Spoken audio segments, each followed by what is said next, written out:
நம்மளே இன்றைக்கி வந்து பார்த்தீங்கன்னா 28/8/2024 டியர் தான் பார்க்க போகிறோம். டியர் வந்து நமக்கு இன்றைக்கி 6 மணி ஷோக்கு எப்படிலாம் வரக்கான வாய்ப்பு இருக்குது, என்னம்மா நம்பர்களுக்கான வாய்ப்புகள் அதிகபட்சமாக இருக்கும் அப்படிங்கிறத பார்க்க போகிறோம். கொஞ்சம் கடைசி வரைக்கும் பாருங்கள். ஒரு சில நம்பர்கள் ரொம்பவே ஸ்ட்ராங்காக வர வாய்ப்புகள் இருக்குது. இதில் ஏதாவது உங்களுக்கு கணக்கு வருது, மேட்ச் ஆகுது அப்படின்னு எடுத்துங்க. அதே மாதிரி நம்ம கொடுத்தல நம்ம சூப்பராக கொடுத்தோம். ஏ போர்டு 4ஆம் நம்பர் தான் வரணும். 1 மணி ரிசல்ட்டில் நமக்கு ஒரு 4ஆம் நம்பர் தான் வரணும். அதே மாதிரி 2ஆம் நம்பர் ஆல் போர்டில் ரொம்ப ஸ்ட்ராங்காக வரணும்னு கொடுத்தோம். 2 நம்பருமே 42ங்கிற 2 நம்பருமே நமக்கு ஆல் போர்டில் ஒரு செம்ம வினிங்க. நேற்று அதை தான் சொன்னேன். கண்டிப்பாக நமக்கு அப்படி தான் வரும். ஏ போர்டு 4ஆம் நம்பருக்கான சான்ஸு தான் அதிகமாக இருக்குது. அதை தான் சொன்னோம். வரும். அதே மாதிரி ஆல் போர்டில் நமக்கு 2 நம்பருமே ரொம்ப ஸ்ட்ராங்காக வரும்னு எதிர்பார்த்தோம். அதே மாதிரி தான் 4, 8ங்கிற 2 நம்பருமே நமக்கு ரொம்ப ஸ்ட்ராங்காக வந்துருந்துச்சு. செம்மையாக கொடுத்துருந்தோம். அதே மாதிரி தான் இந்த ட்ராவலையும் நம்ம ஓரளவுக்கு மேட்ச் பண்ணி கொடுக்குறோம். நீங்கள் ட்ரை பண்ணி பாருங்கள். கண்டிப்பாக 6 மணி ஷோ வந்து ரொம்ப சூப்பராக வரக்கான வாய்ப்பு இருக்குது. ட்ரை பண்ணி பாருங்கள். எனக்கு தெரிஞ்ச வரைக்கும் நம்ம கொடுக்கக்கூடிய நம்பர் என்னங்கிறது நம்ம தெளிவாக சொல்லிடுறேன். அதுக்கு தகுந்த மாதிரி நீங்கள் வச்சு ப்ளே பண்ணால் கூட ஓரளவுக்கு மேட்ச் ஆகக்கூடிய நம்பர் ரொம்ப ஸ்ட்ராங்காக கொடுப்போம். ட்ரை பண்ணி பாருங்கள். உங்களுக்கு ஏதாவது மேட்ச் ஆகுது, கணக்கு வருதுன்னா கூட நீங்கள் தாராளமாக எடுத்துக்கலாம். ரொம்பவே ஸ்ட்ராங்காக வரது கொடுக்குறேன். சரிங்களா? அதே மாதிரி நம்மளுடைய ட்ரெண்டிங் சுனாமி சேனல், அதாவது நம்மளுடைய நண்பருடைய சேனல் இருக்குது, அந்த ட்ரெண்டிங் சுனாமி சேனலை நீங்கள் அப்படியே சப்போர்ட் பண்ணுங்கள். ஏன்னா ட்ரெண்டிங் சுனாமி சேனலுங்கிறது நமக்கு முக்கியமாக நம்ம கொடுத்துருக்கோம். ஏன்னு கேட்டிங்கன்னா அது வந்து நிறையா நல்ல விஷயங்கள் கனெக்ட் பண்ணுறாங்க. கண்டிப்பாக அது மூலியமாக நிறைய குழந்தைங்களுக்கு சப்போர்ட் கிடைக்கும். அது ஒரு ஆர்கனைஸ் மூலமாக செய்கிறாங்க. கண்டிப்பாக அது யூஸ்ஃபுல்லாக இருக்கும். கண்டிப்பாக நீங்கள் ஏதாவது நம்ம ட்ரஸ்ட்டு கொடுக்கணும், குழந்தைங்களுக்கு கொடுக்கணும், நல்லது செய்யணும் அப்படின்னு நினைக்கிறவங்க கண்டிப்பாக நீங்கள் அந்த சேனலுக்கு சப்போர்ட் பண்ணுங்கள். அது வந்து உங்களுக்கு கண்டிப்பாக நீங்கள் காசு பணம் கொடுக்காட்டியும் உங்களால் முடிஞ்ச அளவுக்கு சப்போர்ட் பண்ணுங்கள். உங்களுக்கு தெரிஞ்ச நண்பர்களுக்கு நீங்கள் அதை ஷேர் பண்ணால் கூட ஓரளவுக்கு மேட்ச் ஆகிரும். சரிங்களா? ஓரளவுக்கு நமக்கு வந்து கொடுக்குற நம்ம ஹெல்ப் பண்ண நினைக்கிறது கண்டிப்பாக அது சப்போர்ட்டிவாக இருக்கும். அதனால தான் சொல்கிறேன், ட்ரை பண்ணி பாருங்கள். ஏன்னா நான் எதுக்காக சொல்கிறேன் அப்படின்னா, என்னங்க நீங்கள் அந்த சேனலுக்கு பறிஞ்சு கட்டிட்டு பேசுகிறீங்களே அப்படின்னு நினைப்பீங்க. ஆனால் உண்மையான ரீசன் என்னென்னா, நல்லது செய்கிற விஷயத்தில் நம்மளும் பங்கெடுத்துக்கணுங்கிறது ரொம்ப ஒரு பெரிய முக்கியமான விஷயம். அதனால் மட்டும்தான் நம்ம செய்கிறோம். ஏன்னா நம்ம எதுக்குமே நம்ம இது வரைக்கும் ப்ரொமோஷனே பண்ணதில்லை. யாருக்காச்சும் ப்ரொமோஷன் பண்ணியிருக்கோமா அப்படின்னு கேட்டால் எதுக்குமே ப்ரொமோஷன் பண்ணதே கிடையாது. நீங்கள் அந்த ஆப்பை யூஸ் பண்ணுங்கள், அப்புறம் அதே மாதிரி அவங்ககிட்ட போடுங்க, இவங்ககிட்ட போடுங்கன்னு எதையுமே சொல்ல மாட்டேன். என்ன காரணம் தெரியுமா? என்னால் நீங்கள் தப்பான ஒரு வழியில் சிக்கிடக்கூடாது. அதனால தான் நான் எப்போயுமே கவனமாக இருப்பேன். நிறைய அப்ரோச் பண்ணுவாங்க. இந்த மாதிரி நீங்கள் என்னுடைய விளம்பரத்தை போட்டிங்கன்னா உங்களுக்கு 10,000 தரேன், 50,000 தரேன்னு தருவாங்க. அதெல்லாம் நான் யூஸ் பண்ணவே மாட்டேன். என்ன காரணம் அப்படின்னா, என்னை வச்சு நீங்கள் போய் எங்கேயாவது சிக்கலில் மாட்டிக்கக்கூடாது. அது ரொம்ப முக்கியம். ஏதாவது ஸ்பேமில் மாட்டிக்கக்கூடாது. ரொம்ப தப்பாக போயிடும். அதுக்காக நம்ம அதை எதையுமே செய்ய மாட்டோம். சரிங்களா? அதனால தான் நம்ம வந்து எதையுமே ப்ரமோட் பண்ணுறதில்ல. நம்ம இது வரைக்குமே சரி, நம்ம கிட்டத்தட்ட எத்தனை சேனல் வச்சுருக்கோம், எல்லா சேனல்லையுமே நம்ம எதையுமே ப்ரொமோஷனே பண்ண மாட்டோம். ப்ரொமோஷன் பண்ணால் அது நல்ல விஷயத்துக்காக இருக்கணும். அதில் உங்களுக்கு எந்த பாதிப்பும் இருக்கக்கூடாது. அது மட்டும்தான் நான் ப்ரொமோஷன் பண்ணுவேன். அது மாதிரி தான் இந்த ட்ரெண்டிங் சுனாமிங்கிற சேனல் நம்ம ப்ரொமோஷன் பண்ணுறோம்னா காரணம் என்ன? அதனால் நல்லது நடக்குது, நல்ல விஷயங்கள் பண்ணுறாங்க, நிறைய விஷயங்கள் அவங்க ஆர்கனைஸ் பண்ணுறாங்க. அதுக்காகத்தான் நம்ம செய்கிறோமே தவிர வேறு ஒன்றுமே கிடையாது. நிறைய என்ஜிஓக்கள்லாம் வந்து இதில் செய்கிறாங்க. அப்படிங்கும்போது நம்ம அதை பாராட்டலாம். அதில் நம்மளால் வந்து ஒன்றும் பிடுங்க முடியாட்டினாலையும் நம்மளால் முடிஞ்ச அளவுக்கு இந்த மாதிரி சப்போர்ட் பண்ணி நம்மளால் காசு பணம் கொடுத்து ஒன்றும் செய்ய முடியாது. அதனால் எனக்கு நல்லாவே தெரியும். அதனால தான் நம்ம வந்து இந்த சேனலையாவது ப்ரமோட் பண்ணுற வேலையை நம்ம செய்வோம் அப்படின்னு சொல்கிறோம். ஏன்னா நம்மளால் முடியுது, அவங்க செய்கிறதுல பாதி கூட நம்மளால் செய்ய முடியாது. சரிங்களா? அதனால் அவங்களாம் வெளியில் தெரியாமல் செய்கிறாங்க. நம்ம வந்து ₹1 வெளியில் செஞ்சால் கூட நம்ம அப்படியே பீத்திக்கிறோம். ஆனால் அது உண்மையான ரீசன் என்ன, அவங்க அவ்வளோ செய்கிறாங்க, வெளியில் யார்ட்டையும் சொல்கிறதில்ல. சரிங்களா? அதனால தான் சொல்கிறேன், ட்ரை பண்ணி பாருங்கள். கண்டிப்பாக உங்களுக்கு ஒரு சப்போர்ட்டிவான ஒரு நம்பர் நான் கொண்டு வந்து கொடுப்பேன். நம்பிக்கையோடு நீங்கள் ப்ளே பண்ணுங்கள். சரிங்களா? அதே மாதிரி எனக்கு செய்யக்கூடிய ஏதாவது கைமாறு செய்யணும்னா நீங்கள் இந்த சேனலுக்கு நீங்கள் சப்போர்ட் பண்ணுங்கள். சரிங்களா? அது மட்டும் போதும், வேறு ஒன்றும் வேண்டாம். இல்லை உங்களால் முடியலைங்க, எனக்கு வந்து இது வீடியோலாம் பார்க்குற பழக்கம் இல்லைங்க, அந்த மாதிரி கேம் ப்ளே பண்ணுற வீடியோ பார்க்க பழக்கம் இல்லைன்னா யாராவது இருக்கிறவங்கள்ட்ட நீங்கள் ஷேர் பண்ணி விடுங்க. அது போதும். சரிங்களா? அதே மாதிரி இந்த ட்ராவல் நமக்கு என்ன நம்பர்கள் மேட்ச் ஆச்சுன்னா 79, அதே மாதிரி 950. சரிங்களா? அதே மாதிரி வந்து பார்த்திங்கன்னா 26, 456. சரிங்களா? அதில் 4ஆம் நம்பரும் நம்ம இதிலே அதே 4ஆம் நம்பர் திரும்ப ரிட்டன் அடிக்கணும் தான் நம்ம எதிர்பார்த்தோம். அதே மாதிரி தான் அடிக்கிறாங்க. மாற்றி ஆடினாங்களா? நான் இல்லை, அதே 4ஆம் நம்பர் திரும்ப ஆடுவாங்கன்னு எதிர்பார்த்தோம். அதே மாதிரி 2ஆம் நம்பர் ரொம்ப ஸ்ட்ராங்காக கனெக்ட் பண்ணி 2ஆம் நம்பருக்கான வாய்ப்புகள் ரொம்பவே ஸ்ட்ராங்காக இருக்குன்னு எதிர்பார்த்து அதே தான் ஆடினாங்க. சரிங்களா? ஏன் சொல்கிறேன் அப்படின்னா, நமக்கு ஒரு குறிப்பிட்ட நம்பர் நம்ம கணக்கில் தெரிஞ்சு போயிடும், இந்த மாதிரி தான் ஆட போகிறாங்க அப்படின்னு.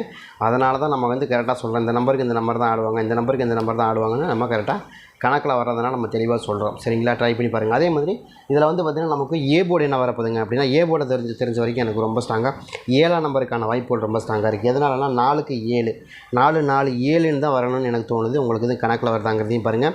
எனக்கு 7ஆம் நம்பருக்கான வாய்ப்புகள் தான் அதிகமாக இருக்குதுன்னு தோணுது. 4க்கு 7ங்கிற நம்பர் ரொம்ப ஸ்ட்ராங்காக சப்போர்ட் ஆகுது. ட்ரை பண்ணி பாருங்கள். அப்படி இல்லை அப்படின்னா உங்களுக்கு 7ஆம் நம்பர் வரலன்னா 6ஆம் நம்பராக தான் அந்த இடத்துல வந்துடணும். எனக்கு தெரிஞ்சு இந்த 2 நம்பருமே ரொம்ப ஸ்ட்ராங்காக வருது.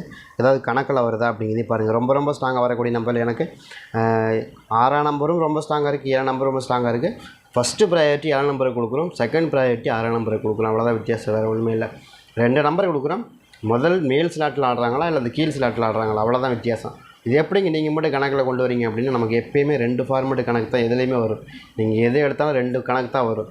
எப்படின்னு கேட்டிங்கன்னா ஒன்று வந்து பார்த்திங்கன்னா நமக்கு என்ன கொடுக்குறோம், பெரிய நம்பரை கனெக்ட் பண்ணி கொடுக்குறோம், இன்னொன்று சின்ன நம்பரை கனெக்ட் பண்ணி கொடுக்குறோம். புரியுதுங்க நான் உங்களுக்கு சொல்கிறது? உங்களுக்கு இதில் 2 விதமான நம்பர் இருக்குது. இந்த 2 விதமான நம்பரில் உங்களுக்கு ஏ போர்டில் சின்ன நம்பர் ஸ்டார்ட் பண்ணுதா, ஏ போர்டில் பெரிய நம்பர் ஸ்டார்ட் பண்ணுதா, அதுதான் கணக்கு. அந்த கணக்கில் தான் ஒன்று சின்ன நம்பர் ஒன்று பெரிய நம்பர், வேறு ஒன்றுமே கிடையாது. ஏ போர்டில் என்ன நம்பர் கனெக்ட் ஆகுதோ அதில் வேரியண்ட் மாறும். ஒன்று பெருசாக சிறுசா பெருசா, அவ்வளோதான்.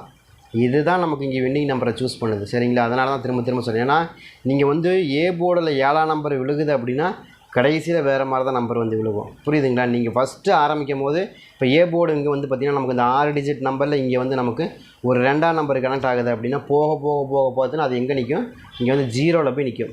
0வில் நிற்கும், இல்லைன்னா கடைசி 9ஆம் நம்பரில் போய் நிற்கும். சரிங்களா? இது தான் நான் எப்போயுமே சொல்கிறேன். இந்த 2 ஃபார்மேட்டுன்னு என்ன சொன்ன காரணம் என்னன்னா இதுதான் காரணம். ஒன்றும் பெரிய நம்பரில் வச்சு ஆடுறாங்களா, சின்ன நம்பரில் வச்சு ஆடுறாங்களா. இந்த பெரிய நம்பரில் இங்கே வச்சு ஆடுனாங்கன்னா இந்த பெரிய நம்பர்லேருந்து அடுத்தடுத்து என்ன நம்பர் வருமோ அதை கால்குலேட் பண்ணி இந்த நம்பருக்கான வாய்ப்பு. இப்போ வந்து சின்ன நம்பர்லேருந்து வச்சுன்னா அடுத்து கொஞ்சம் பெரிய நம்பர் வருது. இப்போ வந்து 250ன்னு வருதா, அப்போ 250 அப்படின்னா அதை விட சின்ன நம்பர், இந்த 3 விட, இந்த 2ஆம் நம்பரை விட 5ஆம் நம்பரை விட சின்ன நம்பர் என்ன, 0ன்னு வந்து விழுந்துடும் லாஸ்ட்டில் சி போர்டில். நான் சொல்கிறது இப்போவாது புரியுதுங்களா உங்களுக்கு? இங்கே 2ஆம் நம்பர் ஆடுறாங்க அப்படின்னா 2ஐ விட ஒன்று பெருசாக போகும், இன்னொன்று அதை விட சிறுசாக போகும், அந்த மாதிரி வரும். அப்படி இல்லைன்னா இங்கே மேலே வந்து நமக்கு சின்ன நம்பர் எப்படி பார்த்தாலும் நமக்கு அந்த மாதிரி தான் வந்து விழுகும். ஆனால் நம்பர் நமக்கு டிஃப்ரெண்ட்டாக மாறுறதுனால நம்ம அதை கணிக்க முடியல, அதை தெரிஞ்சுக்க முடியல நம்மளால். அதுதான் இங்கே சிக்கல், வேறு ஒன்றுமே கிடையாது. சரிங்களா? அதனால தான் நான் சொல்கிறேன். அந்த கணக்கு வச்சு தான் நம்ம இங்கே கொண்டு வரோம். புரியுதுங்களா? இப்போ நமக்கு 7ஆம் நம்பர் எடுத்துருக்கு. 7ஆம் நம்பர் எடுத்தால் என்ன நம்பர் வரும் லாஸ்ட்டில் அப்படின்னா 7ஆம் நம்பர் இங்கே எடுத்தாங்கன்னா ரொம்ப ஸ்ட்ராங்காக வரக்கூடிய நம்பர் எனக்கு சி போர்டில் 4ஆம் நம்பர் வரும். அப்போ பி போர்டில் என்னங்க வரும் அப்படின்னா பி போர்டில் எனக்கு 2ஆம் நம்பர் வரும். ஒன்று பெருசு, ஒன்று சிறுசு, அதை விட பெருசு, அப்படி வரும். புரியுதுங்க நான் சொல்கிறது? அந்த மாதிரி தான். இப்போ வந்து நமக்கு என்ன சொல்லணும்னா இப்போ 3 விதமான நம்பராக இருக்கும், 3 விதமான ரிசல்ட்டை கொடுக்கும், அவ்வளோதான். அதுதான் எப்போயுமே லாட்ரியோட இது கணிப்பு, வேறு ஒன்றுமே கிடையாது. அப்போ சி போர்டு என்ன வரும்னா 4ஆம் நம்பர், எனக்கு சி போர்டில் 4ஆம் நம்பர் தான் வரணும், அதுதான் எனக்கு காமிக்குது. சரிங்களா? அந்த கணக்கு தான் கொடுத்துருக்கோம். அதே மாதிரி நீங்கள் 6ஆம் நம்பர் கொடுத்துட்டோம், எனக்கு 6ஆம் நம்பர் கொடுத்துட்டு இதுக்கு வேறு என்னங்க வரணும், இப்போ 2ஆம் நம்பர் வரலைன்னா அந்த இடத்துல 9ஆம் நம்பர் தான் வரும். நீங்கள் நான் கொடுத்த நம்பர் எல்லாத்தையும் நீங்கள் எடுத்து பாருங்கள், ஒன்றுக்கு ஒன்று சம்மந்தம் இல்லாத நம்பராக இருக்கும், ரொம்ப டிஃப்ரெண்ட்டான நம்பராக இருக்குது. இப்போ வந்து ஏ போர்டில் ஒரு மாதிரி கொடுத்துருப்பேன், பி போர்டில் ஒரு மாதிரி இருக்குது, சி போர்டில் ஒரு மாதிரி. இது எப்பயுமே கெஸ்ஸிங் அமைகிறது தான். சரிங்க? நானாக கொடுக்குறது கிடையாது. சரிங்க? 5ஆம் நம்பர் வந்தால் இதில் எனக்கு தெரிஞ்ச வரைக்கும் நமக்கு என்ன வருதுன்னா 724 அப்படின்னு வரலாம், இல்லை அப்படின்னா 695ன்னு வரலாம். எனக்கு தெரிஞ்சு ரொம்ப ஸ்ட்ராங்காக இது வருது. அதே மாதிரி இதில் வந்து எனக்கு ரொம்ப ஃபேவரபுளாக வரக்கூடிய நம்பர் இல்லைங்க, நீங்கள் ஏதாவது நல்ல நம்பராக கொடுங்க அப்படின்னா எனக்கு தெரிஞ்ச வரைக்கும் 7ஆம் நம்பருக்கான வாய்ப்புகள் ரொம்ப ஸ்ட்ராங்காக இருக்குது. 4ஆம் நம்பருக்கான வாய்ப்புகள் ரொம்ப ஸ்ட்ராங்காக இருக்குது. அதே மாதிரி 9ஆம் நம்பருக்கான வாய்ப்புகள் ரொம்ப ஸ்ட்ராங்காக வருது. சரிங்களா? இதில் ரொம்ப ஸ்ட்ராங்காக வரக்கூடிய நம்பர் தான் தெரியுது. 7, 4, 9 சேம் நம்பரை பொறுத்த வரைக்கும் எனக்கு ஒரு 6ஆம் நம்பர் இதுக்குள்ளே தான் எனக்கு ரொம்ப ஸ்ட்ராங்காக வருது. சரிங்களா? இது ட்ரை பண்ணி பாருங்கள். ரொம்பவுமே ஸ்ட்ராங்காக வரக்கூடிய நம்பர் தான் நம்ம கொடுத்துருக்கோம். எனக்கு ரொம்ப ஸ்ட்ராங்காக பர்சனலாகவே கணக்கில் வர நம்பர் தான் நான் கொடுத்துருக்கேன். ட்ரை பண்ணி பாருங்கள். அதே மாதிரி 8 மணி ஷோவுக்கு நமக்கு என்ன கிடச்சிது அப்படின்னு கேட்டால் 8 மணி ஷோவில் நமக்கு வந்த நம்பர் என்னென்னா 12 688. சரிங்களா? அதே மாதிரி 26 456 இதுதான் நமக்கு பேசிக்காக கிடச்சிது. இதை வச்சு தான் நம்ம கொண்டு வந்திருக்கோம். இப்போ இதில் வந்து நமக்கு ஏ போர்டு என்ன வரும் அப்படின்னு பார்த்தீங்கன்னா ஏ போர்டு 5ஆம் நம்பருக்கான சான்ஸ். ஏன் 5ஆம் நம்பர் வருது அப்படின்னா இன்றைக்கி கிடைக்கப்பட்ட நம்பர் 4க்கு 5 தான் எனக்கு ரொம்ப ஸ்ட்ராங்காக கிடைக்கிது. 4க்கு 5 கிடைக்கிது, அப்படி 4க்கு 8 இந்த 2 நம்பருக்கான சான்ஸ். அதே மாதிரி இன்னொரு நம்பரை பொறுத்த வரைக்கும் பி போர்டில் 6ஆம் நம்பருக்கான வாய்ப்புகளும் 7ஆம் நம்பருக்கான வாய்ப்புகளும் ரொம்ப ஸ்ட்ராங்காக இருக்குது. அதே மாதிரி சி போர்டில் 2ஆம் நம்பர் அல்லது 4ஆம் நம்பர் இது மறுபடியும் திரும்ப ரிட்டர்ன் அடிக்குது. ஏன்னா அங்கேயும் நமக்கு அது மாதிரி தான் கிடச்சிது. அங்கே 4 5ன்னு கிடச்சிது, இங்கே 2 5 2 4ன்னு கிடைக்கிது, அவ்வளோதான் வித்தியாசம். சரிங்களா? இப்போ அதே மாதிரி இன்றைக்கி இதை பொறுத்த வரைக்கும் நமக்கு ரொம்ப ஸ்ட்ராங்காக 6ஆம் நம்பர் 5ஆம் நம்பர் ரொம்ப ஸ்ட்ராங்காக இருக்குது, 2ஆம் நம்பர் 4ஆம் நம்பர் இதுக்குள்ளே மேட்ச் ஆகிடும். ட்ரை பண்ணி பார்க்கலாங்கிறது என்னோட கணக்கு. அதே மாதிரி ட்ரெண்டிங் சுனாமி சேனலையும் நீங்கள் கொஞ்சம் சப்போர்ட் பண்ணுங்கள், உங்களால் அவங்களுக்கு கொஞ்சம் ஹெல்ப்பாக இருக்கட்டும், அவ்வளோதான். நம்மக்கிட்ட வந்து சப்போர்ட்டுக்கு வராங்க அப்படின்னா நம்ம வந்து காசு பணம் கொடுக்க முடியாட்டி ஒரு ஹெல்ப் நம்மளால் கண்டிப்பாக பண்ணுவோம். நம்ம கம்யூனிட்டி பண்ணுவாங்கன்னு நம்புகிறேன். ட்ரை பண்ணி பாருங்கள்.